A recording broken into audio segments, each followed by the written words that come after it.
So hopefully everybody now has seen a poster of Menagerie, right? Along with my title, Circus and Suffrage. I thought it was kind of fun to start out with this picture of a menagerie because it doesn't seem like it has any link whatsoever to the topic at hand. It has all kinds of other things that one can talk about when thinking about circus, but menagerie and women and all of these things are not the immediate tie we have. However, for the circus, the one big moment that links very specifically and very tangibly circus and the suffrage movement happened. If my program will cooperate. There we go. So in April of 1912, April 1st, the suffrage group in New York City was invited for a circus holiday, as we see here in this headline from the New York Times. And it was Miss Milholland, Miss Inez Milholland, who was really the leader of the group, was notably absent. But the women turned out and they came for this moment with the performers of the Barnum and Bailey Circus. And you can see from the little bit of text that I've left there, after the incorrigible photographers had been satisfied and after plenty of speeches were made, the baby giraffe, which was new to the menagerie that season, without previously being consulted, was ceremoniously named Miss Suffrage. So in this wonderful moment, the circus has created a PR stunt around one of the biggest political movements of that time. And they have named the baby giraffe Miss Suffrage. It makes headlines in New York. It really doesn't seem to resonate very much out to the rest of the country, even through the rest of the tour. But it was big news for Barnum and Bailey at that time. It's so big, in fact, that the press came out for photographs. This wonderful image was taken on that day during the meeting. So you can see the cage with the baby giraffe there in the background, and this wonderful gathering of women who have come together to talk about the circus and the performers and suffrage and to have their photographs taken in the menagerie. There's a secondary photograph, which I think is just marvelous. I wish I could name every single one of the people in this because it's interesting to see. I think, the woman in the center here seems to be a representative of the suffrage movement and does not look nearly as at home as some of the circus women themselves. So this is the one piece of history that really ties together circus and suffrage. And I've been digging, trying to find more hard facts about the relationships between them because it seems obvious. These amazing women of the circus were tremendously independent, had led their own lives from the very beginning of the circus as a moving entertainment. But it's really hard to track much down. And so I kept digging through newspapers and it made me start to think, oh yes, and there, Josephine Demott Robinson was the one who had organized this. And on that day, she announced to her fellow circus performers that you earn salaries, you have property, you have a right to be done. So that kind of attitude prevailed, and it made sense that there would be a natural relationship between the circus and the suffrage movement. And as I'll get to in a little bit, Josephine Demott Robinson is certainly tightly connected into suffrage and the activities of the groups in New York.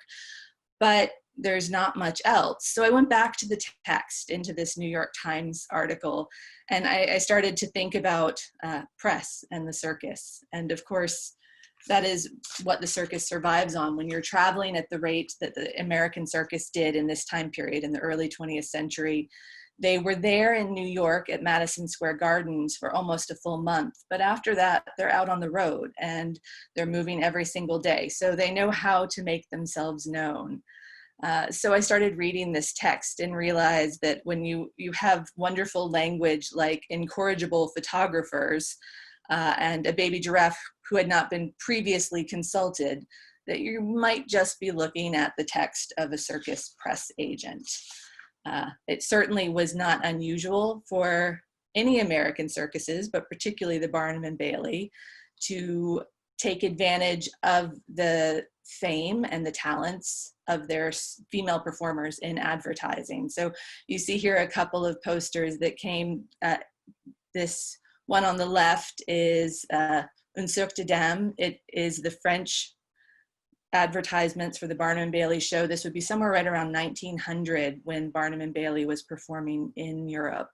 And they really did bank on this idea that they had all of these tremendous female performers. So when you look at the image, everyone in the ring is a woman. You have the female ring mistress, as they called them. You have the clowns, and of course the performers themselves.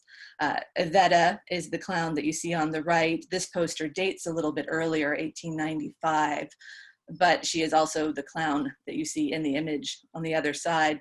So they were banking on this, the only lady clown. They always made a big deal out of the first and onlys, even when those weren't entirely true. So I was trying to figure out what the connection was.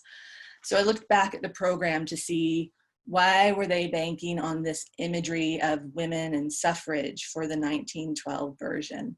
We have an amazing array of programs in the archives at the Ringling. And so I was doing a little bit of surfing through the programs for Barnum and Bailey in the years surrounding them.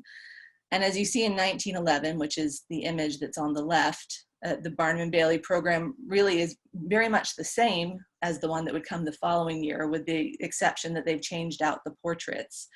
And even internally, the content is very much the same.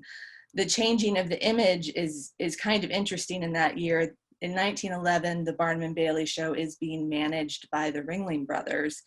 And that's the year that Otto, the first of the Ringling brothers to pass away, died. And so they've suddenly removed all of the portraiture from any of the subsequent advertisement. They've stopped banking on images to represent the show and gone to these other media. So in 1912, they've used the image of Cleopatra, the spectacle, as their central image. Both years included this layout, which I think is really marvelous and says a lot about exactly how the circus was really trying to put out the images of the women that traveled with the show. Circus women and children are healthy, happy, and homey gypsies.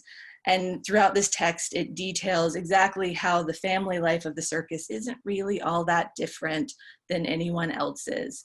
On the second page at the top, you'll see that it says the domestic instinct is very strong among the circus women, and for the reason that they are deprived of home life a good part of the year.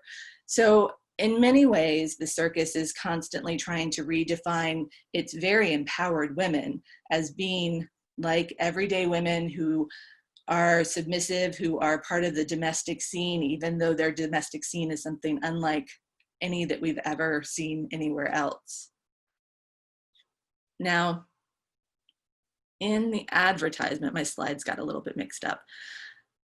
So we had the April 1st, 1912 article that was released by the circus about these women hosting the suffrages at the circus to name the baby giraffe. And then a week later, there's a second article that comes out about the suffragists inviting the circus women for tea.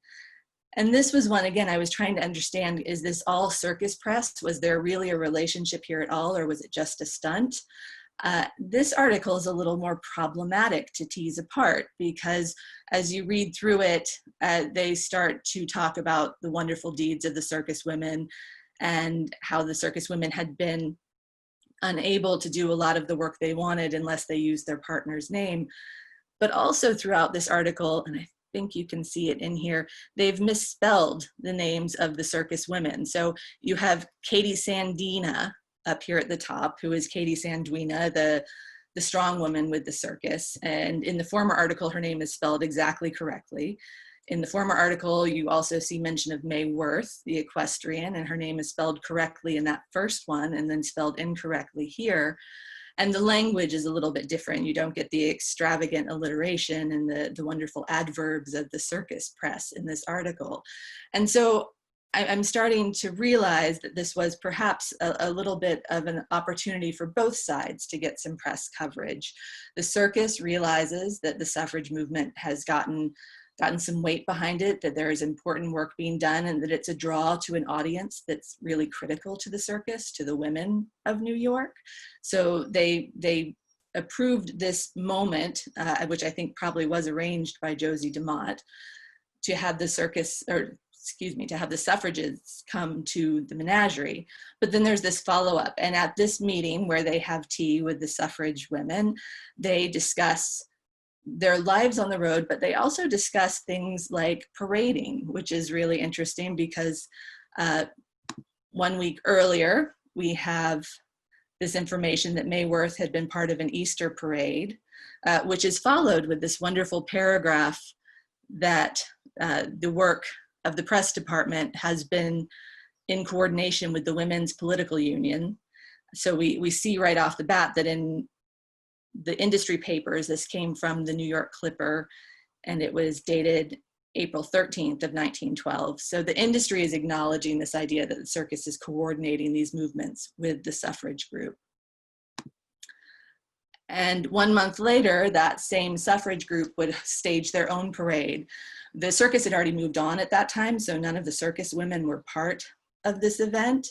This was May the 6th of 1912, and over 15,000 people showed up to parade and to support the suffrage group in this moment. But the the press beforehand had talked a lot about parading and showing the spectacle of large gatherings for support. Part of what they said in that moment, there we go, in the meeting that they held over the tea, was that the representatives from the suffrage group, like Emily Pearson, spoke to the circus performers, and this was one of the quotes that was lifted from that, and I think it's really perfect. "Suffrage ought to be an old story to you when you are all the time doing things as well or better than men." So that line was certainly something that the suffrage group wanted to magnify, to make sure that it was aware that they themselves recognized in the circus women this ability of all women to meet the demands of any lifestyle, to be able to be equivalent to their male partners. To the circus women, it is truly an old story. So I'm starting with this image. I'm going to backtrack a little bit into circus history. So I've gone through this one moment, this 1 week really in April of 1912, where we see a very direct tie between the suffragists and the circus. But women's independence and the ability of women to lead a unique lifestyle through the circus was there from the very beginning. So this illustration is meant to represent Patty Astley. Patty Astley was the wife of Philip Astley, who was the founder of what we consider the modern circus. The modern circus dates back to 1768 to an equestrian riding school just outside of London. Philip Astley had been in the military, had been in the cavalry. And so when he retired, he opened a riding school. And in short order, he went from the traditional tracks, which were these long tracks that the horses would run up and down as performers did stand on their backs and do other feats. Astley changed it to a circle. And he changed it to a circle, I think, for a number of reasons. The main reason they point out is that by having a ring, you can develop a degree of centrifugal force that allows performers or riders to stay on top of the horse and do more unique tricks. In reality, that also gives you a very nice venue to seat a lot of people. So Astley realized that this was a benefit, so he created this circular track that he could ride his horse and show off the tricks that he could do on horseback. And he very quickly added tumblers and clowns and other performances that come together as what we understand as the modern circus. What's wonderful is that from the very beginning, Patty was part of the circus. So this bill is one that's in the collection at the Ringling, and I think it's really amazing. It's dated from the late 1770s, and we don't have a precise date on it. Usually it's mentioned in the text, but not in this case. However, you can see within the text in Act 4 that Mrs. Astley rides 2 horses standing upright in the saddles and takes a flying leap. She rides between the horses and fires a pistol. And then she and her husband, Mr. Astley, ride 2 horses at one time, which means I believe that they're standing on 2 horses, a straddle on top of the 2. What I think is particularly special about this bill is the more I look at it, the more I'm convinced that the image we have at the top is actually Patty Astley. If you look at it, there's a little bit of a skirt that comes down between the 2 horses, and she's got a feathered top, the feathered hat on top. So this may be, if not the earliest image of a woman performing a circus act, certainly one of the earliest. And that's what's really phenomenal about circus, is that women appear in the history of the circus from the very beginning. I was taken by this quote from Dr. Bettany Hughes that while women have always been about 50% of the population, they only occupy about 5% of recorded history. So when you think about that, it's kind of staggering. The circus is a place where that doesn't play out in the same way, because advertising is one of the basic places that we have recorded information about circus performances. It makes sense that you would always want to emphasize the unusual and the things that you wouldn't expect to see. So performing women, and particularly women performing feats like Patty Astley was doing, have a moment in the bills and the advertising from the very start. And so I am on a constant quest in the collections, which at the Ringling are tremendously rich. We have thousands of historic prints and advertising bills for very early circuses, both in America and in Europe. So as I go through these for other projects, I'm always on the lookout for where women show up and how early they show up doing their amazing acts. After Patty Astley, I was on the lookout for the next woman in the collection. And so far, Miss Camille Larue is the first one that I've found. She was performing in Paris in the 1840s. And the papers and actually even correspondence between gentlemen of the time talk about her as this tremendously powerful dancer on bareback. So they're constantly comparing Camille with ballerinas, with that form of dance, but with the power of being on the back of a striding horse, riding around these rings. Camille makes her way first over to England, and eventually she does come to the United States for a period of time. So this is the Lyceum Theatre, and this one is dated, if you look in the middle over Aslar and Ozines, you can see it's January 19th, 1843.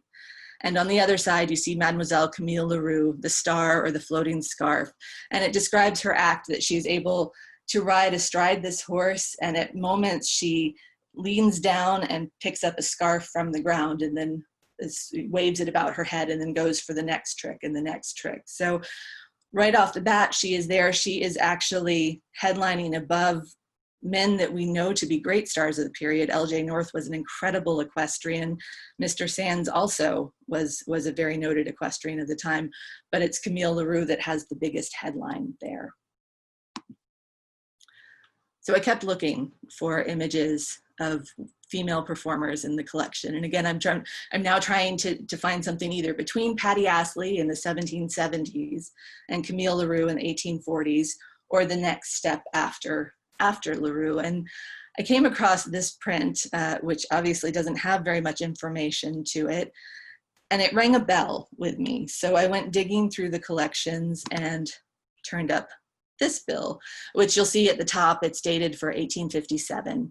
And what we see in both images is Miss Ella performing her bareback riding act, jumping through hoops. Now, I was looking at the bill and excited to have found a date so I could understand where this image fit into my history of women performing in the circus.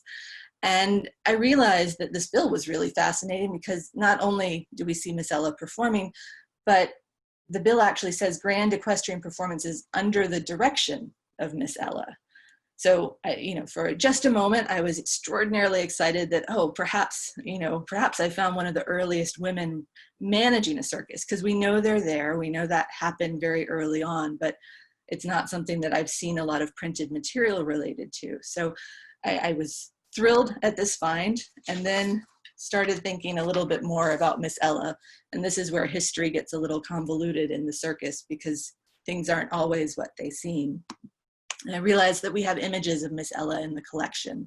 So this is a very early CDV, a little collectible printed card with an image of Miss Ella. And this is also a very early CDV that is actually Miss Ella.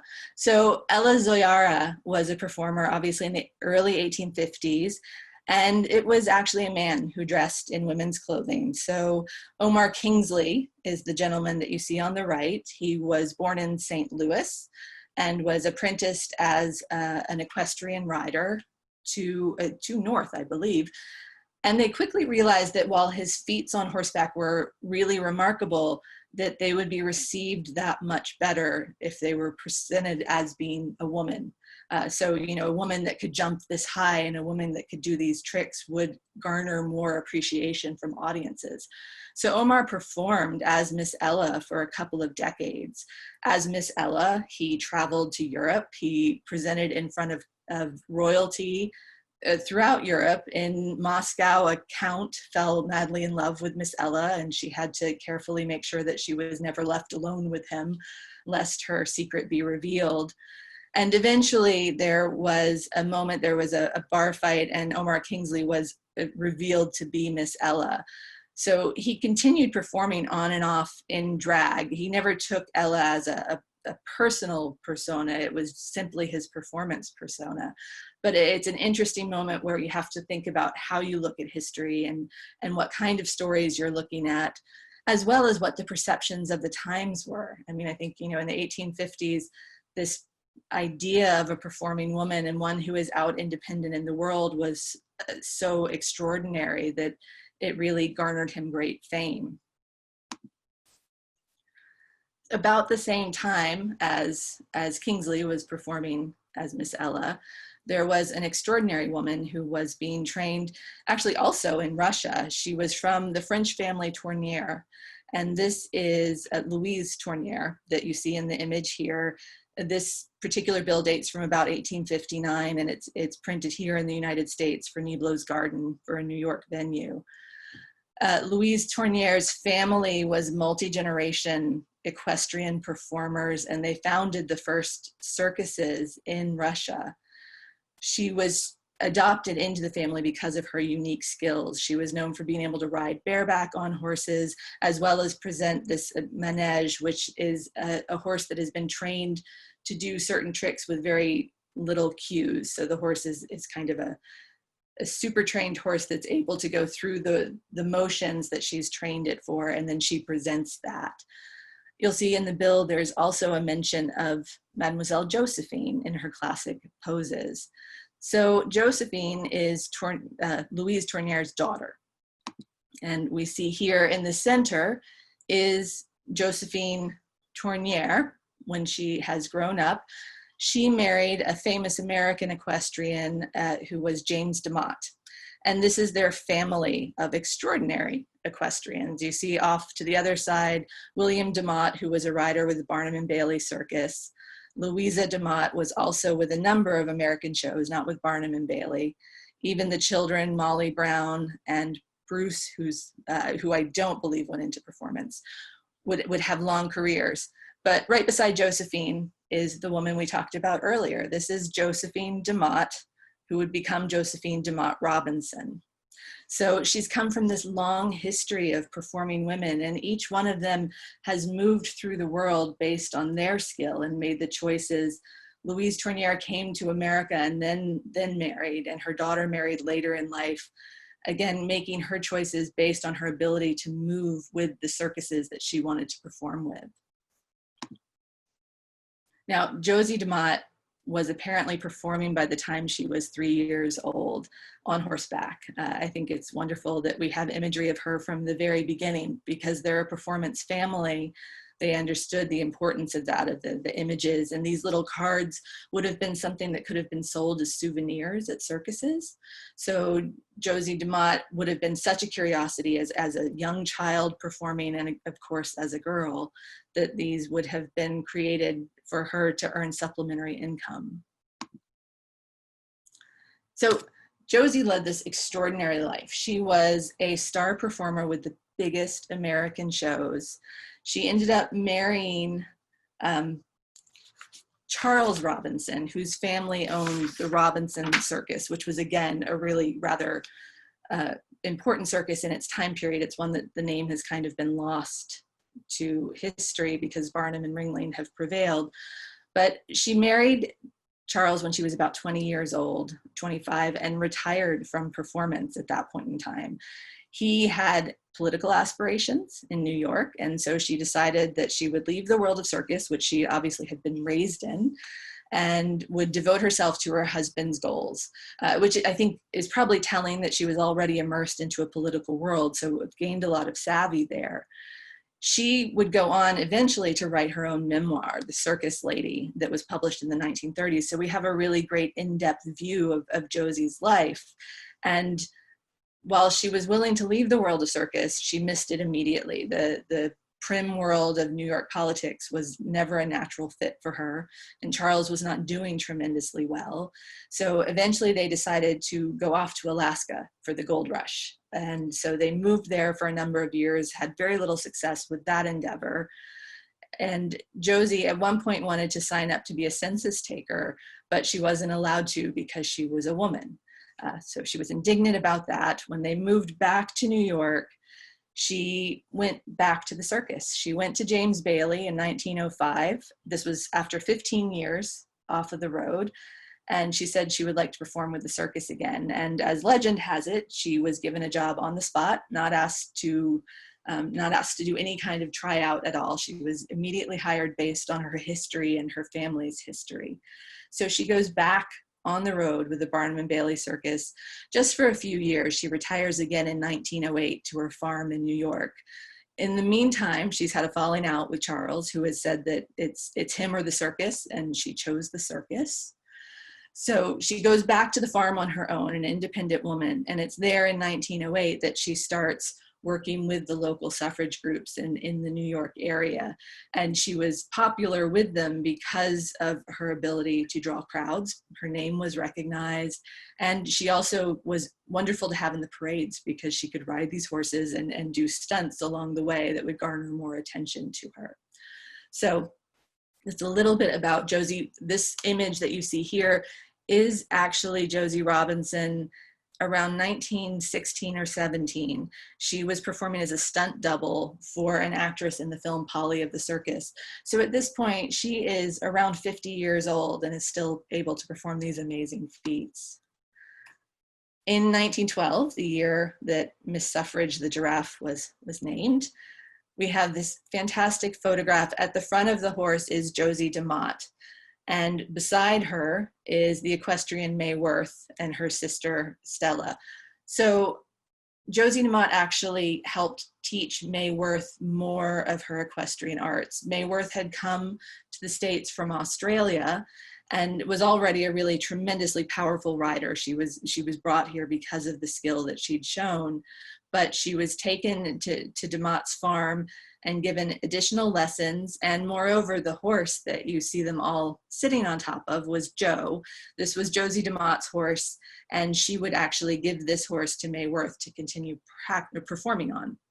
It's one of the side stories of circus that you never think about, but for an artist to perform on the back of a horse, that horse has to be able to withstand the kind of forces that are put upon it when a tumbling body lands. So Joe was an extraordinarily stocky horse. He was able to take the pressure of landings, and he was used to the timing in the ring. So it was a very big statement for Josie Demott to have given May Worth the horse. It was really kind of passing along her heritage, which from a woman who is the third generation of tremendous performers is a great statement.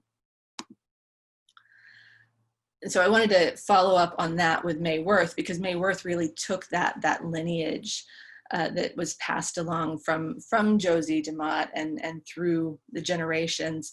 And May Worth impressed herself upon the American imagination in ways that very few performers in the circus have done. I think it's really wonderful that Marsden Hartley actually wrote a chapter about May Worth in his book Adventures in the Arts. He describes the beauty of her performance and the beauty of the body performing. So it does for the eye, if you're sensitive, what music does for the ear. Gives the body a chance to show its exquisite rhythmic beauty as no other form of athletics can. I think it's notable that Hartley and other modern artists in the early 20th century are recognizing the circus body. And not only that, that May Worth as a performer is the one that they focus on. And they don't focus on her at that point as a woman. They focus on her as a performer with an extraordinary body that can do this work. Alexander Calder also fell in love with May Worth. So in his circus, there's this marvelous equestrian, and you can see that she has this giant pink bow on the back of her head. And there is no other performer known as well for that kind of accessory as May Worth. So every time I look at the Calder Circus, there are other performers that are clearly represented in that piece, but I think it's May Worth that is the heart of this wonderful, charming, apparently young girl who can perform double somersaults on the back of a moving horse. So now I am going to circle back to that day in 1912 and to the people that were there in this image. As I mentioned before, I don't know exactly who all of them are, and I certainly don't know the women from the suffrage movement as clearly as the circus, but when you think about the powerhouses that are there, here's May Worth off to the side, and here's what she looks like performing. We also have this woman who is Victoria Davenport. She's represented in the Glazier collection at the Ringling. She was a ballerina on horseback, probably very similar to the kinds of acts that Camille Larue performed over 100 years earlier. And this woman is Victoria Co Dona. She was a wire walker and was known for her great beauty and her great talent on the wire. She was extraordinarily strong. She came from a family of aerialists. Her brother, Alfredo Co Dona, was one of the best known flying trapeze performers of the time.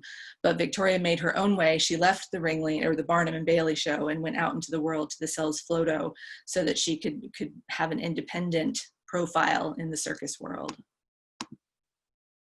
I don't know where Gsella Florins is in this image, but in all the newspaper articles, they talk about Gsella Florins being one of the most passionate voices supporting women's involvement from the circus in the suffrage movement.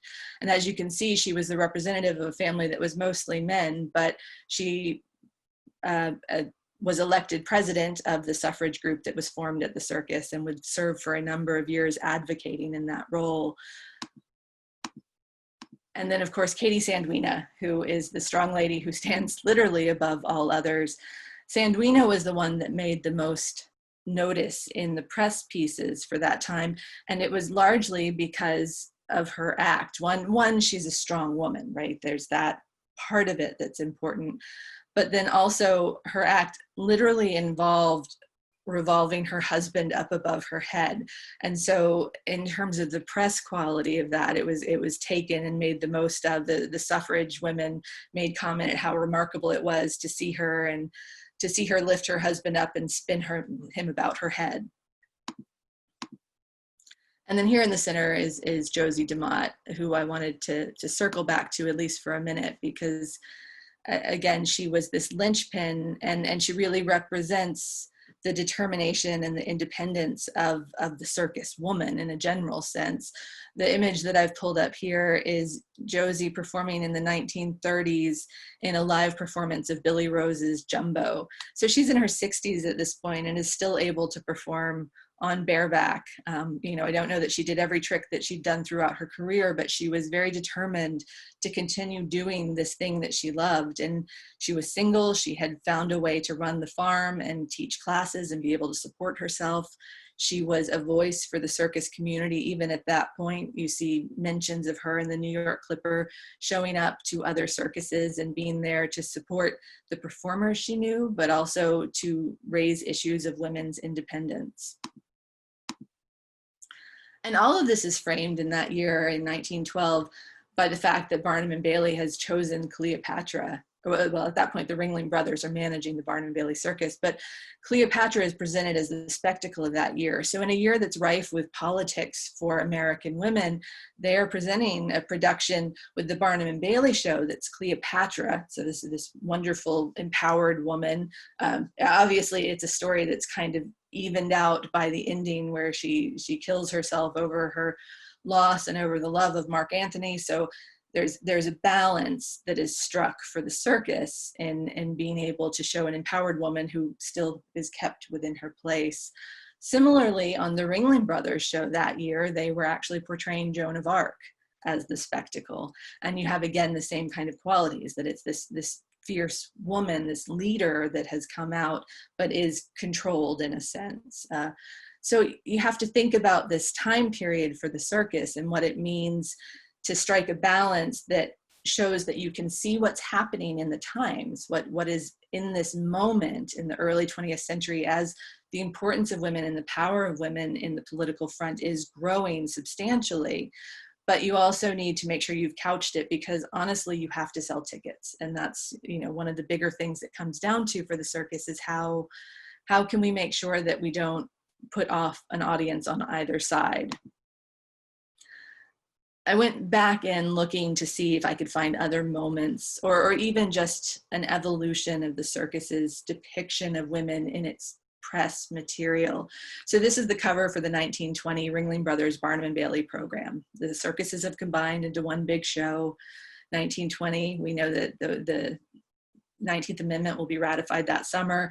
You would think at this point in time, there's a little bit of a shift. They've put a woman on the cover of the program, and yet inside this lovely article, The Circus in Summer and Winter, pretty much goes back to the same things that we saw in 1911, where it talks about the women missing a domestic scene and how they're able to hang their laundry out on the circus lot. So that's the kind of thing that they're putting into their booklets. The text is still about women staying safely within their sphere. However, in the body of this particular program, the only images that feature performers are women. So we have the Sylvan sisters, who were a flying trapeze act.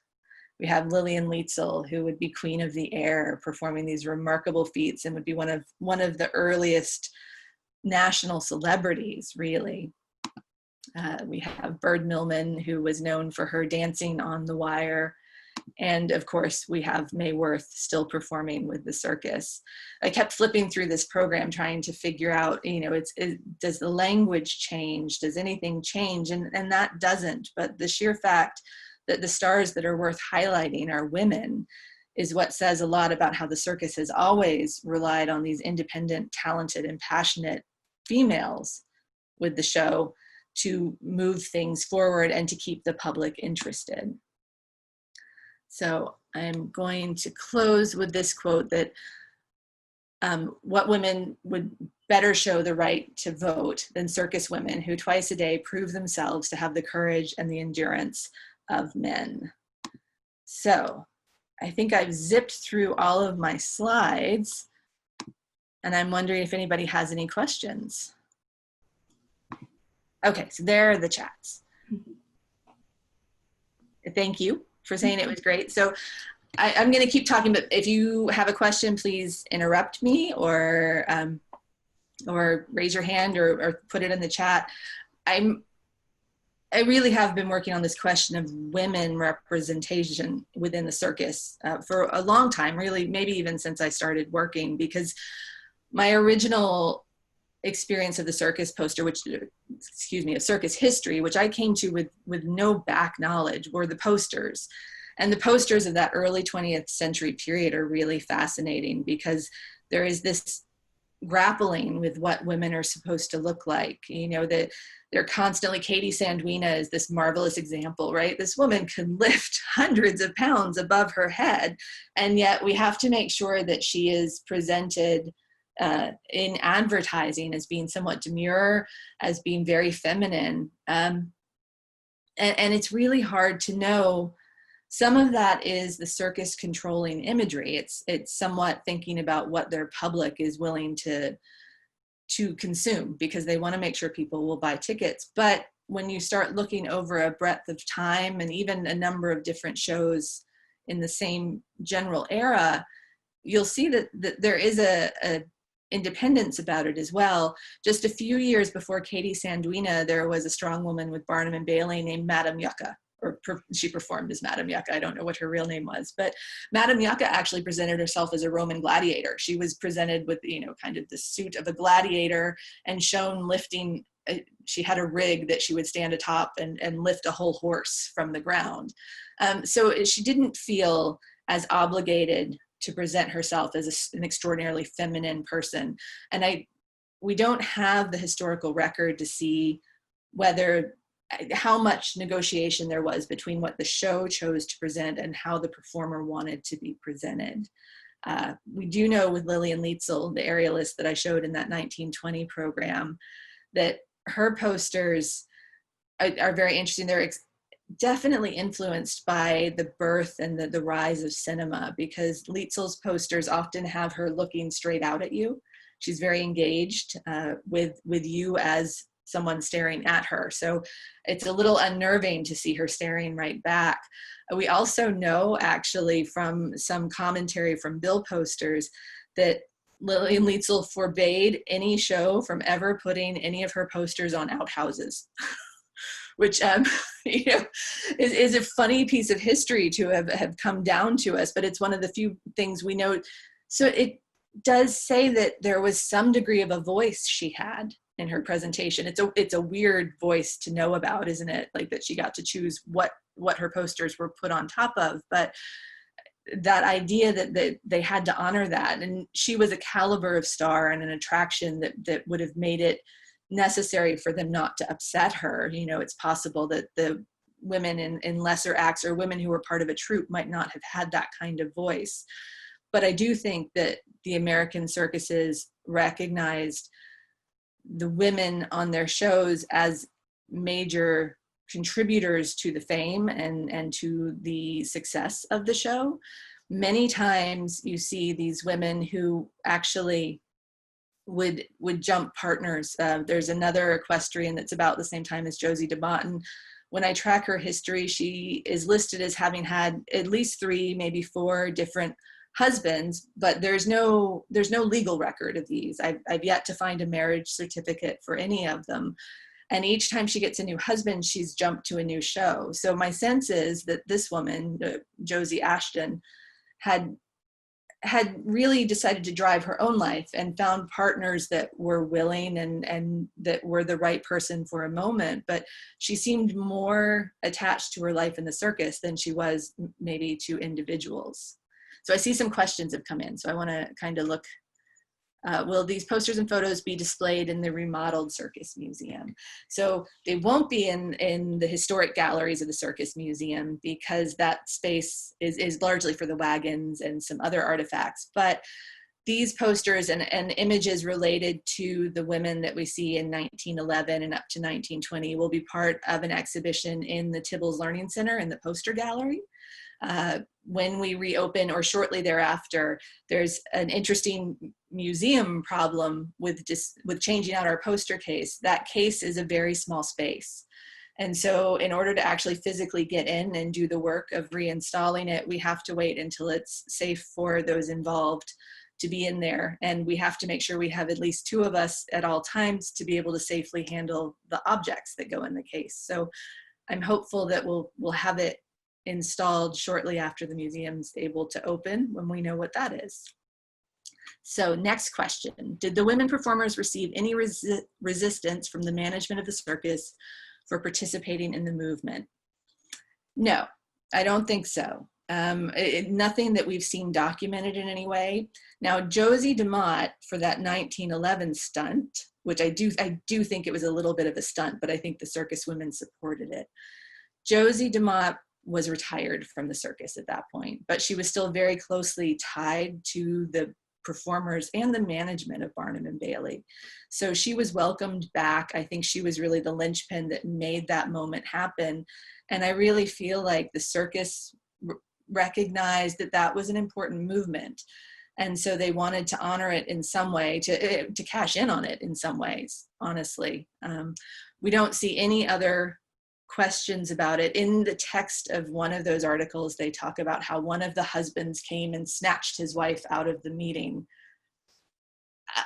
That might have happened, but that also might just make a good narrative. So hard to say, but I think by and large, as long as nobody was degrading the circus, you would fall back to that idea that P.T. Barnum once said that any press is good press.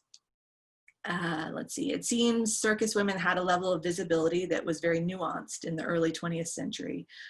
Were those who were vocal and politically active in danger of losing their jobs or their physical safety? So it's very much along the lines of the last question. And I don't see any evidence that they were in danger of losing their jobs. I also don't know how vocal they were. Josie Demott, we see traces of working with the suffrage movement beyond the circus. But for most of the women, I think you have to think about the transients of that community too. They formed their own suffrage group. That was this moment it became official in 1912. And so they could have meetings as they were on the road. But the suffrage group that they formed is kind of less than well defined, because it's actually circus women in a broad sense. And these women are on the road. They're moving town to town every day for 7 months out of the year. So their ability to come together in any numbers beyond the dressing tent of the show they're on would be really limited. And even their ability to be out making statements publicly as they traveled, which I think might have been one of the things that the suffragists in New York were really trying to get together with, that they could maybe make statements as they went along. But in the logistics of the circus in that time, the performers would arrive in town in the afternoon after the circus lot had been set up. Their train would pull in. They would go straight to the lot and get ready for their afternoon show. They would do the 2 performances, head back to the train, sleep on the train as they traveled to the next town. So their ability to be vocal advocates was actually really limited. It was just the moments that the press came to the circus. And that depends regionally on how much the press wants to hear about their beliefs, what questions are being asked. So it's really tricky. And unfortunately, there aren't a huge number of personal memoirs. Josie Demott is again the linchpin that we all go to. And I was looking back over other circus historians who have done work on this. And it's the same story, because it is these newspaper articles that we have, and then Demott's autobiography. Those are the very specific historical documents that we can make the relationship. But then when you look at this span and this history of women in the circus, there is a degree of autonomy that you don't see many other places, at least not as easily, not as easy to pull out and see. And this fact, again, that their names, if nothing else, their names are written from the very beginning of circus performances, means that we get to learn more about these women than most. So, any other questions? I know Ingrid's got her hand up. So Ingrid, do you want to ask your question? Yeah, I don't really have a question, but just an observation, and that is, if you notice in the advertisements of the performers, look at the way they're dressed compared to the way the suffragists are dressed. So they're not only displaying an independence in their own careers, in the fact that they're earning money, they're controlling their own lives, but they're also dressing in a way that is quite different than the woman on the street. And of course, you can imagine that the Ringlings would have liked to show these images, because of course that creates additional interest in the part of at least 50% of their audience, which are male. So anyway, I think it was quite clever of the Ringlings to show them in those costumes, a lot of tights, a lot of leg and arm showing, and men didn't very often get to see that walking down the street. I love that you brought that up, Ingrid, and I'm going to draw somebody else into this conversation, whether she's ready for it or not. One person who has joined us, Jenny Lee, is a researcher who has visited the circus archives, and she's actually specifically looking at costumes and types. So I would love to hear what you think about that. Hi. Sorry. First of all, thank you for the lecture. I learned a lot that I didn't know already about this, which is interesting with women's history and thinking back on what we know about the women's suffrage movement. I think in response to the original question, I think from Ingrid, or the statement from Ingrid, one of the things that was a draw for people coming to the circus at the time was the fact that they could see women dressed in these ways, but it wasn't always used as a specific enticement to bring people in. There was a safety and functional reason behind it. They had to have mobility in their clothing, so they had to have that, the leotard invented by Jules Leotard, that provided mobility for the leg to be able to move, as this is my hand imitating my leg because I can't move it that way, to be able to move their legs in such a way that they could have enough freedom. And in those images, you also see they're still wearing corsets. So that evolving from women wearing corsets in circus performance, moving through to non-wear. Some of the images that I looked at while I was at the Ringling in the archives, and I don't have the dates off the top of my head. I'll have to send them to Jennifer afterwards. But there are a couple of families that you can track. I'm thinking of the Sylvan Sisters and the Segrist Troupe. There are a few images that you can track their costume wear over time, and you can see the evolution of corset to non-corset.